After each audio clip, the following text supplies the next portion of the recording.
Menteri Pertanian Syahrul Yassin Limpo saat ini tengah menjadi sorotan karena rumah dinasnya digeledah oleh tim penyidik Komisi Pemberantasan Korupsi atau KPK pada Kamis hari ini.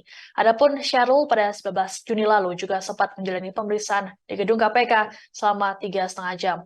Pemeriksaan terhadap Syahrul kala itu terkait dengan pengusutan kasus dugaan korupsi di Kementan.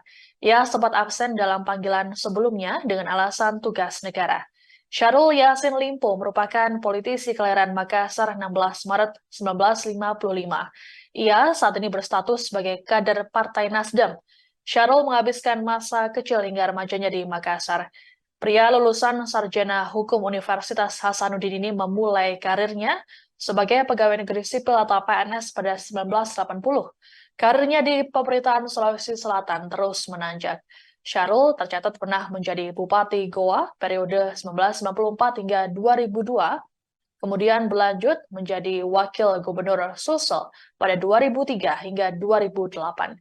Ia kemudian terpilih sebagai Gubernur Sulsel untuk masa pemerintahan selama 2 periode.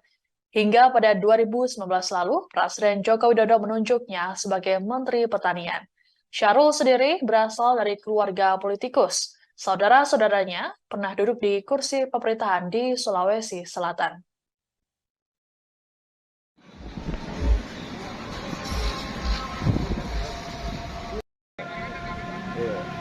Gua ada